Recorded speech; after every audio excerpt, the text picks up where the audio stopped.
네, 오늘은 여호수아 1장 1절에서 9절 말씀을 가지고 강하고 담대하라라는 제목으로 함께 하나님 말씀 나누도록 하겠습니다.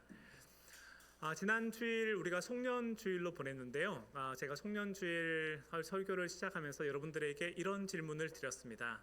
지난 한 해를 되돌아보면서 어떤 마음이 드십니까? 지난 한 해를 되돌아볼 때 어떤 마음으로 한 해를 마무리하고 계십니까? 이런 질문을 드렸는데요. 그때 제가 두 가지 말씀을 드렸죠. 제 마음을 얘기하면서 마음 한켠에 감사함과 그리고 또 다른 마음 한켠에는 어리둥절이라는 말씀을 드렸는데 오늘은 제가 여러분들에게 이런 질문을 한번 드려보고 싶습니다.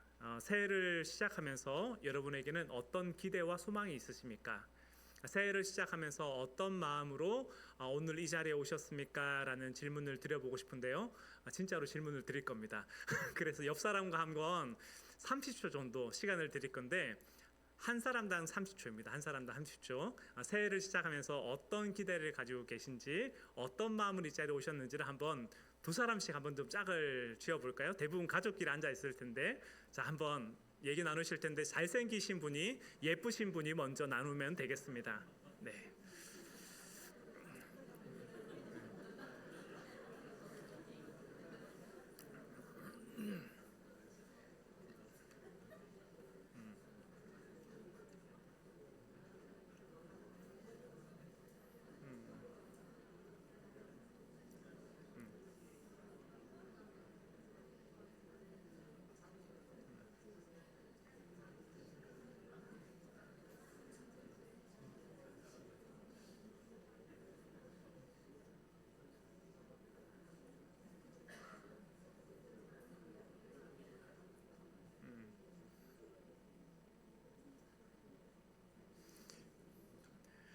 네, 어떻게 한번 얘기 나눠보셨나요?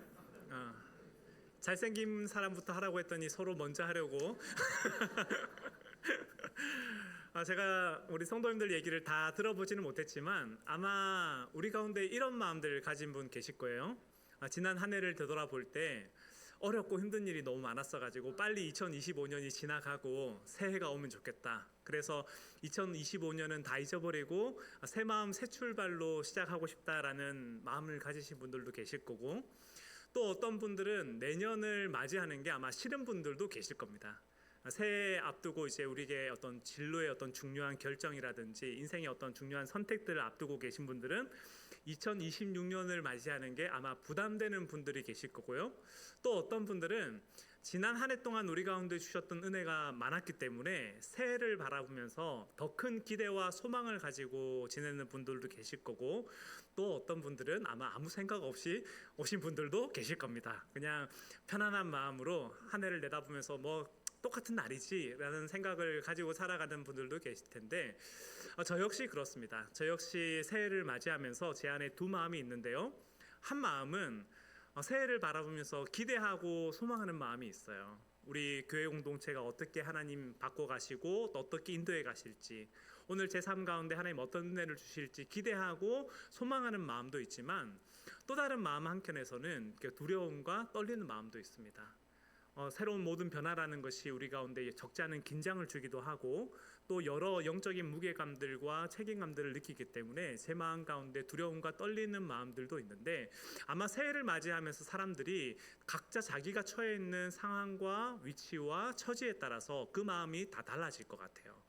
근데 오늘 말씀을 통해서 오늘 우리가 어떤 걸 살펴보려고 하냐면, 변화 속에 놓여져 있는 이스라엘 공동체를 향해서, 새해를 맞이하는 이스라엘 공동체를 향해서 하나님이 그들에게 특별한 말씀을 주시는데, 그 말씀 속에서 하나님이 오늘 우리에게 뭘 말씀하시는지를 함께 들어보려고 합니다.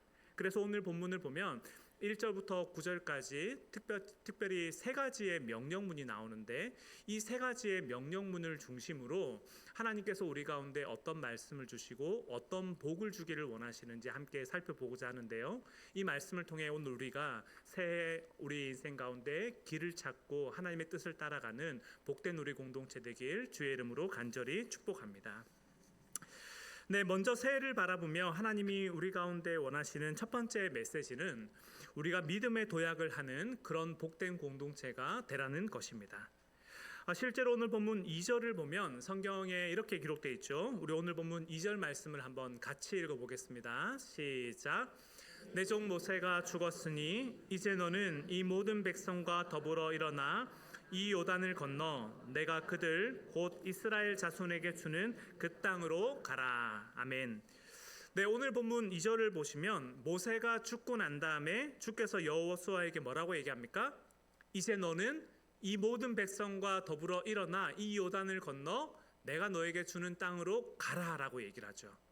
그러면 여러분 한번 생각해 보시면 이 말씀을 들은 여호수아의 마음 가운데 어떤 생각이 들었을지 한번 생각해 보면 좋겠는데, 이 말씀을 듣고 난 다음에 여호수아의 마음에 평안함과 감사한 마음이 우선 들었을까요? 아니면은 그 마음 가운데 부담되는 마음이 들었을까요? 저는 개인적으로는 여호수아가 이 말씀을 듣고 난 다음에 마음 한켠에서 부담이 찾아왔을 것 같아요.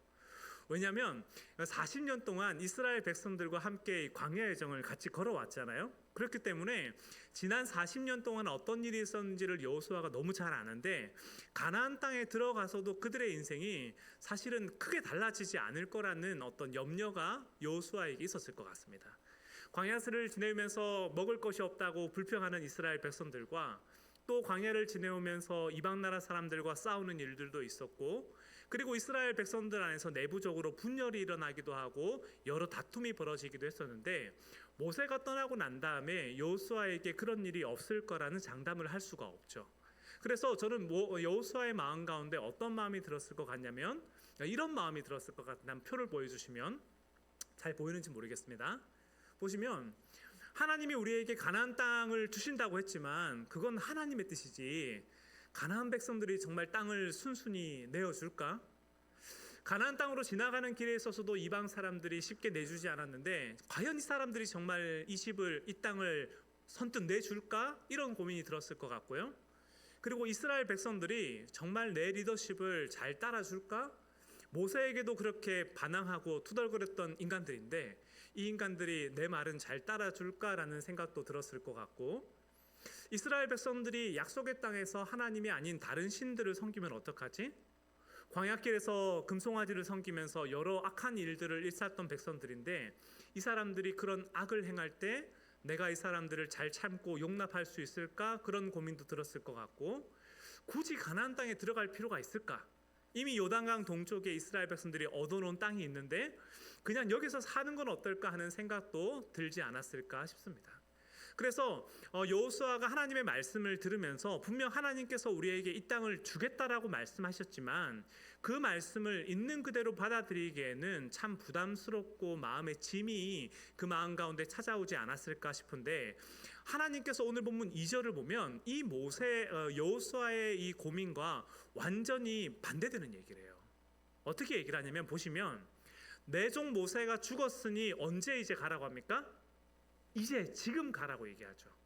모세가 죽고 난 다음에 시간이 지나고 공동체가 안정된 다음에 가라고 얘기하는 게 아니라 너는 이제 지금 가야 된다라고 얘기하고, 그리고 또 누구랑 같이 가라고 얘기합니까? 이 백성들하고 같이 가라고 하죠. 늘 끊임없이 불평하고 불만을 내셈던 이 사람들과 함께 이 요단을 건너가라고 하고, 하나님이 우리에게 주시는 땅은 어디라고 얘기합니까? 이 땅이 아니라 그 땅이라고 얘기하죠. 오늘 우리에게 주어져 있는 싸움이 여기서 그치는 것이 아니라 그 땅에 들어가서 그 땅을 점령해야 된다라고 얘기하는데, 그러니까 지금 오늘 본문 2절을 보면 여호수아가 마음 가운데 가지고 있는 어떤 고민과 염려와 그 불편함에 대해서 하나님이 2절에서 뭐라고 얘기하냐면 그 질문에 대해서 정면으로 대치되는 말씀을 2절에서 하고 있습니다. 그래서 제가 이 말씀을 보다가 제 마음에 어떤 질문이 들었냐면, 하나님 왜 이렇게 노빠꾸입니까? 하나님 왜 이렇게 돌아가는 길이 없고 왜 이렇게 정면으로 돌파하십니까? 이런 질문이 들었는데, 제가 말씀을 보면서 이제 어떤 생각이 들었냐면 하나님께서 지금 여호수아와 이스라엘 백성들을 어디로 이끌고 있다는 생각이 들었냐면 새로운 무대로, 그러니까 새로운 스테이지로 인도하고 있다는 생각이 들었어요. 그러니까 이게 무슨 얘기냐면 쉽게 예를 들면 이런 건데요.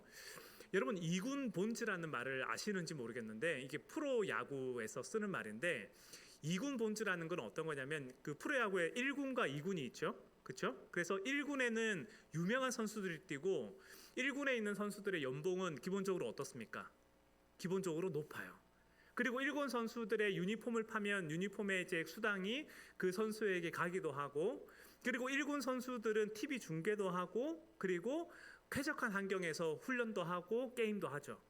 그런데 2군 선수들은 그렇지가 않습니다. 2군은 떼양볕에서 최저 연봉을 받으면서 게임을 하고, 이 사람들은 아무런 사람들이 관심을 가져주지 않습니다. 그래서 2군에 있는 사람들의 목표가 뭐냐면 1군에 올라가는 거죠. 1군에 올라가서 자기의 이름을 떨치는 게 이 사람들의 목표인데, 그 2군에서 뛰어난 활약을 하는 사람들을 가리켜 뭐라고 하냐면 2군 본즈라고 해요. 왜냐하면 이 본즈라는 말은 그 샌프란시스코 자이언츠에서 뛰었던 베리 본즈를 뜻하는 건데, 사진을 한번 보여주시면 이 사람이 그 샌프란시스코 자이언츠에서 뛰었던 이제 베리 본즈라는 사람인데, 통산 최다 홈런을 가지고 있는 선수입니다. 그래서 통산 762개의 홈런을 쳤고, 한 해에 가장 많이 홈런을 친 게 73개의 홈런을 쳐가지고 통산 제일 많이 쳤고, 그리고 한 해의 신기록을 가지고 있는 사람도 이제 베리 본즈인데, 그래서 2군 본즈라고 하면 어떤 얘기냐면 2군 무대를 씹어 먹어서 이제 더 이상 갈 데가 없는 사람을 가리켜 뭐라고 하냐면 2군 본즈라고 해요. 그래서 이 사람들은 사실은 2군을 이렇게 점령했으니까 그 다음 어디로 가야 되겠습니까? 1군으로 올라가야 되죠. 근데 2군 본즈라는 말에는 어떤 비아냥이 있냐면, 2군에서는 그렇게 잘했는데 1군에 가면 별 볼 일 없어가지고 아무런 힘을 떨치지 못하는 사람은 뭐라고 하냐면 2군 본즈라고 합니다. 그래서 2군에서는 그렇게 잘하지만 1군에 가서는 실력 발휘를 못하다가 또 2군에 떨어지고, 이 오르락 내리락을 하다가 결국에는 그냥 은퇴하는 선수를 가리켜 뭐라고 하냐면 2군 본즈라고 얘기하는데, 지금 하나님이 이스라엘 백성들에게 어떤 얘기를 하는 거냐면, 너희가 2군 본즈 생활을 그만하고 이제는 1군으로 가야 된다는 얘기를 하는 거예요.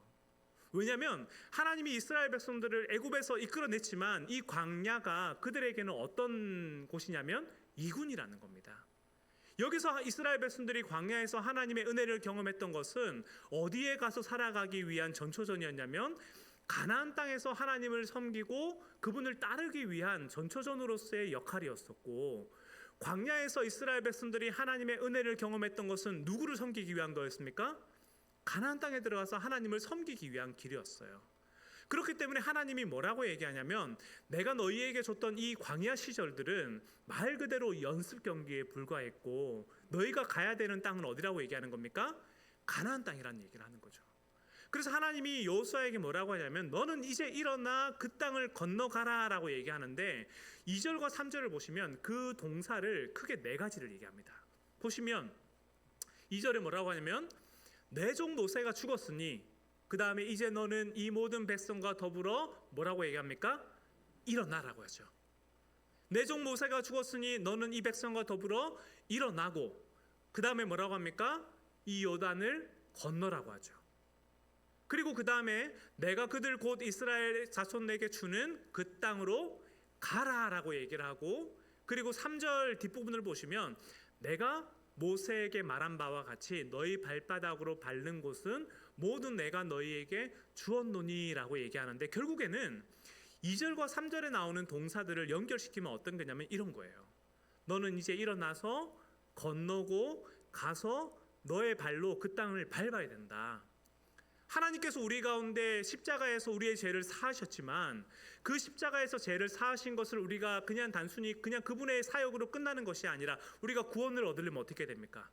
그 사실을 내 것으로 삼고 마음으로 믿고 입으로 시인해야 구원이 주어지는 것처럼, 하나님께서 지금 이스라엘 백성들에게 이 땅을 줬지만 그 땅을 정말 우리가 취하고 점령하고 내 것으로 삼기 위해서는 어떻게 해야 되냐면, 이제 너가 일어나서 그 땅으로 가야 된다는 얘기를 하는 거예요. 그렇기 때문에 오늘 본문에 나오는 하나님이 여호수아에게 주는 첫 번째 명령은 뭐냐면, 이제 너의 활동 무대가 달라졌고 너희들의 삶이 달라져야 된다는 얘기를 하고 있습니다. 우리가 지금까지 살아왔던 삶의 무대에서 은혜를 경험했던 것은 다음 단계를 위한 전초전에 불과했고, 이제는 하나님 안에서 우리가 새로운 사명과 또 새로운 길을 따라 가야 된다는 얘기를 하고 있는데, 저는 이 말씀이 누구에게 주어지는 말씀이냐면 동일하게 오늘 우리에게 주어지는 말씀이라고 생각합니다. 오늘 우리의 인생이 지난 시간 동안 살아오면서 각 개인마다 하나님께서 우리 가운데 큰 은혜를 주셨고, 그리고 우리 공동체 가운데 하나님께서 큰 은혜를 주셨는데, 오늘 우리의 인생은 여기서 안주할 인생이 아닙니다. 우리는 하나님께서 주시는 다음 단계로 나아가야 되고, 그리고 오늘 우리의 삶은 하나님 앞에서 성장하고 성숙하고 하나님 안에 뿌리를 내림으로 말미암아 그분과 늘 동행하는 삶을 살아가야 되는데, 이것이 하나님께서 오늘 우리 가운데 주시는 첫 번째 말씀이라는 거죠. 그렇기 때문에 새해를 맞이하면서 저는 오늘 우리 공동체 가운데 어떤 은혜가 있기를 원하냐면, 오늘 우리의 믿음이 진일보하는 그런 믿음이 있으면 좋겠어요. 오늘 우리의 삶이 하나님 아버지 앞에 더 가까이 나아가고, 우리가 하나님 아버지 앞에 은혜를 받았던 그것을 또 다른 사람들에게 섬기고 나누고 베푸는 그런 은혜가 우리 공동체 가운데 흘러가기를 소망하고, 그렇게 오늘 우리의 인생이 하나님 앞에 가까이 갈 때 주께서 오늘 우리 인생을 기쁘게 여기시는 그런 복이 우리 가운데 흘러넘치기를 소망합니다. 이것이 하나님께서 오늘 우리 공동체에게 원하시는 첫 번째 메시지입니다. 그리고 두 번째는 하나님이 우리에게 뭘 얘기하시냐면, 은혜 속에 강해지는 한 해가 되기를 우리 가운데 요청하고 있습니다. 실제로 오늘 본문을 보시면 오늘 본문에서 강하고 담대하라라는 이 말이 3번 반복되는데요. 오늘 본문 6절을 보시면 이렇게 돼 있죠. 한번 6절 말씀을 같이 읽어보겠습니다. 시작. 강하고 담대하라. 너는 내가 그들의 조상에게 맹세하여 그들에게 주리라 한 땅을 이 백성에게 차지하게 하리라. 아멘. 여러분 보시면 6절 제일 처음 뭐라고 합니까? 강하고 담대하라 라고 얘기하죠. 그리고 7절에 가서도 뭐라고 하냐면, 오직 강하고 극히 담대하여 나의 종 모세에게 내가 명령한 그 율법을 다 지켜 행하라 라고 얘기하고, 그리고 9절에 가서도 내가 내게 명령한 것이 아니냐, 강하고 담대하라, 두려워하지 말며 놀라지 말라라고 하는데, 이처럼 오늘 본문에서 하나님이 여호수아에게 강하고 담대하라라는 이 말을 3번이나 반복하고 있습니다. 그런데 여기서 말하는 강하고 담대하라라는 것은 단순히 우리의 마음의 의지를 다지고 그냥 결연한 자세로 살아가라고 말하는 것이 아닙니다. 왜냐하면 성경이 말하는 강함이란 우리의 힘과 능력을 의지하는 데서 시작되는 것이 아니라, 그분의 힘과 능력을 의지할 때 그때 비로소 하나님의 강함이 나타나기 때문입니다. 실제로 우리가 잘 아는 다윗의 인생이 그랬죠. 사무엘상 17장을 보면 사무엘상 17장에서 이스라엘 군대가 누구랑 싸우냐면 골리앗과 싸우잖아요. 2m 장신의 골리앗이 나와가지고 이스라엘 백성들을 어떻게 합니까? 조롱하고 욕하기 시작하죠. 그래서 사람들이 그 골리앗 앞에서 다 두려워 떨기 시작하는데, 그때 다윗이 어떻게 합니까? 내가 가서 싸우겠다라고 얘기하죠. 그래서 사람들이 이게 다윗이 용기 있게 나서는 걸 보면서 뭐라고 생각하냐면, 다윗이 용기 있다고 생각하지 않습니다. 뭐라고 생각하냐면 객기라고 생각하죠. 이 녀석이 지금 세상 물정 모르고 지금 속된 말로 이제 깝친다, 나선다 이렇게 생각하는데, 그 상황 속에서 다윗이 뭐라고 하냐면 이렇게 얘기합니다. 사무엘상 17장 37절을 보시면 한번 같이 읽어볼까요? 시작.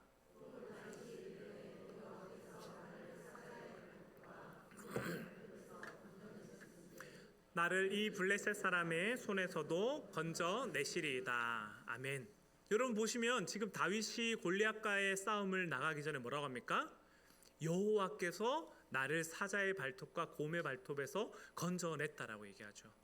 다윗이 목동 생활을 하면서 사자의 위협으로부터 곰의 발톱으로부터 이제 목자 그 양들을 지켜낸 적이 있었는데, 다윗이 뭐라고 얘기하냐면 내가 이 사람들을 지켜줬고 내가 이 양들을 지켜줬다라고 얘기하지 않아요. 뭐라고 얘기하냐면 여호와께서 나를 사자의 발톱과 곰의 발톱에서 건져내셨는데 이 블레셋 사람의 손에서도 나를 건져내지 않겠습니까? 라고 얘기하면서 그 하나님에 대한 경험과 확신 속에서 나아가고 있습니다. 그리고 45절에 가서도 뭐라고 되면 이렇게 돼 있죠. 보시면 다윗이 블레셋 사람에게 이르되 너는 칼과 창과 단창으로 내게 나오지만 나는 누구를 붙들고 나갑니까? 만군의 여호와의 이름, 곧 내가 모욕하는 이스라엘 군대의 하나님의 이름으로 내게 나아간다라고 얘기하는데, 결국에 다윗이 얘기하는 것은 뭐냐면 그 마음 가운데 있는 용기와 자신감은 어디서 비롯된 거냐면 하나님과의 경험 속에서 시작된 거죠. 하나님께서 오늘 우리의 인생 가운데, 내 인생 가운데 어떤 은혜와 사랑을 베푸셨는지를 다윗이 기억했기 때문에 그 하나님의 사랑을 붙들고 나아가고 있는 거죠. 근데 이것은 다윗만 그랬던 것이 아니라 베드로 또한 그와 같은 삶을 똑같이 살았습니다. 실제로 마태복음 14장을 보면 마태복음 14장을 보면 베드로가 무리를 걸어가는 장면이 나오는데, 여러분 보시면 이 장면이 우리가 잘 아시다시피 한밤중에 우리 주님이 어디를 걸어옵니까? 무리를 걸어오죠. 한밤중에 무리를 걸어오는데 그 당시 제자들은 일렁이는 파도 때문에 두려워하고 있었어요. 그런데 여기 나오는 예수님이 그냥 무리를 걸어왔다라는 이 얘기는 그냥 단순히 문자적인 표현이 아니고요, 하나의 상징적인 표현입니다. 왜냐하면 이 물 위에 우리 주님이 걸어오시는데 인간들은 어떻게 하냐면 이 물 아래로 빠지잖아요. 그래서 인간들이 그 물을 바라보면서 두려워하고 염려하고 근심하는 것이, 그것이 인간의 기본적인 성정인데, 우리 주님이 뭘 다스리고 있다고 얘기하는 거냐면 이 피조 세계를 다스리고 있다는 걸 상징적으로 우리 주님이 그 물 위를 걸어오시는 거예요. 근데 그 물 위를 걸어오시는 주님을 보면서 베드로가 뭐라고 얘기하냐면, 주님, 당신이 정말 주님이시거든 나로 하여금 이 물 위를 걷게 해주십시오라고 얘기하잖아요. 근데 베드로가 그 얘기를 하고 난 다음에 어떻게 합니까? 실제로 그 물 위를 걸어가죠. 어떤 때 그 물 위를 걸어갑니까? 파도를 보는 것이 아니라 우리 주님의 얼굴을 바라보고 그분을 바라보며 나아갈 때는 물 위를 걸을 수 있었는데, 어떤 때 물에 빠집니까? 주님을 바라보지 않고 그 뒤에 있는 일렁이는 파도를 바라볼 때 물 아래 빠지게 되잖아요. 그렇기 때문에 오늘 본문에서 동일하게 얘기하는 게 뭐냐면, 우리가 하나님 안에서 용기를 가지고 강하고 담대함으로 살아간다는 것은 단순히 내 자신의 힘과 능력을 의지하며 살아가는 것이 아니라 하나님 아버지를 붙드는 그 믿음 가운데 살아가는 것을 얘기하고 있는데, 그것을 신약 성경에서는 계속해서 뭐라고 얘기하냐면 그리스도 안에서라고 얘기합니다. In Christ, 그리스도 안에서 주께서 우리에게 힘을 주시고 그리스도 안에서 주께서 우리 가운데 능력을 주시는데, 오늘 본문에서 사도 바울이 그 디모데에게 똑같이 이렇게 얘기하죠. 보시면 디모데후서 2장 1절을 보시면 같이 한번 읽어볼까요? 시작. 내 아들아, 그러므로 너는 그리스도 예수 안에 있는 은혜 가운데서 강하고 라고 하는데, 이것이 우리가 붙들어야 될 오늘 두 번째 축복입니다. 오늘 우리 가운데 있는 여러 상황들과 변화들 앞에서 우리가 이 믿음의 길을 끝까지 걸어갈 수 있는 것은 나를 바라볼 때 할 수 있는 일이 아닙니다. 그리스도 안에서 우리가 그분의 은혜를 붙들고 하나님을 바라보고 그분 안에 살아가게 될 때, 그때 비로소 우리가 힘을 얻게 될 것입니다. 그렇기 때문에 하나님이 지금 여호수아에게 너는 강하고 담대하라 이 얘기를 하면서 전제 조건으로 달고 있는 얘기가 뭐냐면 5절입니다. 보시면 5절에 뭐라고 하냐면 이렇게 나오거든요. 평생에 능히 너를 대적할 자가 없으리니 내가 모세와 함께 있었던 것 같이 너와 함께 있을 것임이니라. 내가 너를 떠나지 아니하며 버리지 아니하리니 라고 하는데, 하나님이 여호수아에게 뭘 상기시키는 거냐면 계속 이 말씀을 상기시키는 거예요. 너 혼자 있는 거 아니야. 네가 경험했던 그 모세와 함께 내가 있었던 것처럼 내가 너와 함께 있을 거야. 네가 이 사실을 붙들고 이 말씀을 의지하고 그 말씀 안에 뿌리를 내리게 될 때 네가 승리하게 될 것을 얘기하면서 너는 강하고 담대하라라는 이 말을 계속해서 거듭 말하고 있습니다. 그렇기 때문에 오늘 우리가 새해를 바라보면서 하나님 안에 가져야 될 두 번째 복은 바로 이것입니다. 하나님, 오늘 우리의 인생이 하나님 은혜 가운데 강하게 해주시고 그분의 은혜를 바라보며 살아갈 때 오늘 우리 앞에 놓여져 있는 모든 폭풍우와 파도들은 잠잠해지고 그분 안에서 오늘 우리의 영혼이 고요해지는 것, 그것이 하나님께서 오늘 우리 가운데 주시는 두 번째 복입니다. 마지막으로 세 번째는 하나님께서 우리 가운데 무엇을 말씀하시냐면 하나님의 말씀으로 형통하는 풍요로운 한 해가 되기를 우리 가운데 요청하고 있습니다. 실제로 성경을 보면 하나님의 구원 역사가 정말 많이 기록되어 있죠. 창세기부터 요한계시록까지 하나님의 구원 역사가 정말 많이 기록되어 있는데, 재밌는 것은 하나님도 신실하게 우리 가운데 은혜를 베푸시지만 우리도 어떻게 합니까? 우리도 신실하게 하나님을 반역하죠. 하나님께서 우리 가운데 신실하게 당신의 사랑을 보여주실 때 우리는 끝까지 하나님의 은혜를 버리고 도망치는 것이 그게 인간의 본성인데, 실제로 제자들이 그랬죠. 요한복음의 기록을 보면 예수님께서 오병이어의 기적을 일으키실 때 제자들이 어떻게 합니까? 그 기적을 볼 때는 정말 하나님이시다, 살아계신 하나님이시구나 고백하는데 얼마 되지 않아서 어떻게 됩니까? 그 마음이 돌처럼 딱딱해지잖아요. 그리고 이스라엘 백성들이 출애굽하면서 10가지의 기적을 보고, 그죠? 그리고 그 홍해 바다를 가르는 그 놀라운 기적을 경험하고 난 다음에 이스라엘 백성들이 모세에게 하는 행동은 나를 여기 죽이려고 끌고 왔냐라고 하면서 계속해서 불평불만들을 끄집어내게 되는데, 사실 생각해 보면 이스라엘 백성들과 제자들만 그런 게 아니라 오늘 이 자리에 있는 저와 우리 공동체 또한 똑같은 모습을 가지고 살아갈 때가 참 많습니다. 그래서 하나님께서 우리 가운데 은혜를 주셨지만 우리는 늘 그 은혜를 잊어버리고 망각하고 뒤로 물러설 때가 있는데, 그렇기 때문에 오늘 우리에게 필요한 것은 어떤 거냐면 그 은혜를 계속해서 반복하고 또 곱씹어 보는 거예요. 주께서 우리 가운데 은혜를 주셨는데 내가 세대가리처럼 까먹었다고 자책할 것이 아니라 나는 원래 그런 사람이지 라는 생각을 가지고 계속해서 이것을 반복하고 계속 그것을 묵상할 필요가 있는데, 그것을 월트 브루그만이라는 신학자는 이렇게 얘기합니다. 보시면 한번 같이 읽어볼까요? 시작. 이스라엘의 신앙은 본질적으로 기억의 신앙이다. 망각은 항상 우상 숭배로 가는 첫걸음이다 라고 하는데, 뭐라고 합니까? 우리의 신앙은 뭐라고요? 기억의 신앙. 우리는 늘 잊어버리고 늘 까먹고 늘 망각하는 존재이기 때문에 그 자체를 이상하게 여길 것이 아니라 그 자체를 당연하게 받아들이고 늘 기억하라는 거예요. 그리고 이 말에 대해서 그 다음에 유진 피터스는 뭐라고 얘기하냐면 또 이렇게 얘기합니다. 한번 같이 읽어볼까요? 시작. 우리는 잊지 않기 위해 예배한다. 예배는 기억을 새롭게 하는 하나님의 훈련이다. 저는 이 말이 참 마음에 와닿아요. 그렇지, 우리가 잊어버리지. 우리가 늘 잊어버리고 늘 망각하고 늘 하나님의 은혜를 저버리고 때때로 되돌아서는 존재인데, 그때마다 하나님 우리에게 뭐라고 하냐면 야, 너 왜 기억 못하냐? 너 왜 또 잊어버렸냐? 그렇게 얘기하는 것이 아니라 매주 예배를 드릴 때마다, 매일 하나님 앞에 예배를 드릴 때마다 하나님께서 우리 가운데 어떤 은혜를 베풀어 주셨는지 기억하고 생각해 보라는 겁니다. 그래서 오늘 본문 8절을 보시면 이 말씀을 하나님이 여호수아에게 이렇게 얘기하죠. 오늘 본문 8절을 보시면 이 율법책을 그다음 뭐라고 합니까? 내 입에서 떠나지 말게 하며. 한 번으로 안 돼. 한 번으로 안 되기 때문에 이 율법책을 네 입에서 떠나지 말게 계속해서 반복적으로 또 생각하고 또 생각하라고 얘기하는데, 그래서 그다음 뭐라고 하냐면 주야로 그걸 묵상하라고 하죠.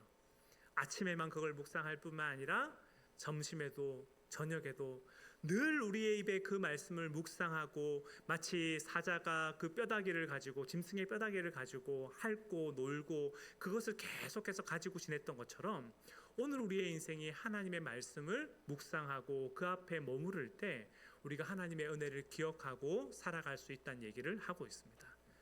그렇기 때문에 새해를 맞이하면서 하나님께서 우리 가운데 주시기 원하는 세 번째 복은 하나님의 말씀 안에서 우리가 형통하고 그분의 은혜를 늘 묵상하는 것입니다. 그래서 오늘 제가 말씀을 준비하면서 하나님께서 우리 가운데 이 세 가지 은혜를 새해 우리 가운데 정말 충만히 주시면 좋겠다라는 생각이 들었는데, 제가 오늘 아침에 새벽 기도회를 하면서 하나님, 이 세 가지 복을 통해 우리 공동체를 어떻게 빚기를 원하십니까? 라는 질문을 드렸는데 제 마음에 아침에 기도하면서 이 단어가 떠올랐어요. 괄목상대. 무슨 뜻인지 아시죠? 이 사람을 눈을 씻고 봐서 이 사람을 눈을 씻고 봐야 이 사람이 그 사람인지 깨닫는 것처럼 정말로 눈을 씻지 않고서는 알아볼 수 없을 정도의 모습으로 지내는 거를 괄목상대라고 하잖아요.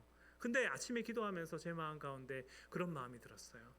우리 성도님들 한 사람 한 사람의 모습이 오늘의 모습과 1년 뒤에 한 해를 또 마무리할 때의 모습이 정말 눈에 띄게 달라져 가지고 변화되는 모습으로 가 있고, 오늘 우리 가정 안에서 하나님이 은혜를 주셔가지고 우리의 가정이 1년 뒤에 괄목상대한 모습으로 바뀌어 있고, 그리고 우리 공동체가 한 해 동안 하나님께서 우리 가운데 주셨던 은혜와 그 사랑을 기억함으로 말미암아 정말 주께서 우리 공동체 가운데 어떤 은혜를 주셨는지 생각해보고 헤아려보는 그런 일들이 우리 가운데 있었으면 좋겠다라는 마음이 들었는데, 올 새해 가운데 하나님께서 우리 가운데 그와 같은 은혜를 주시면 좋겠습니다.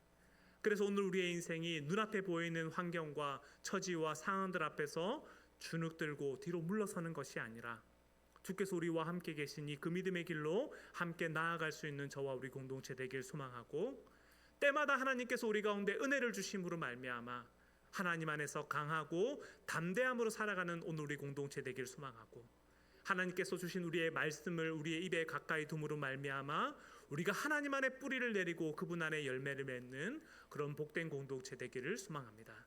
오늘 주께서 우리 가운데 이와 같은 복 주시길 주의 이름으로 간절히 축복합니다.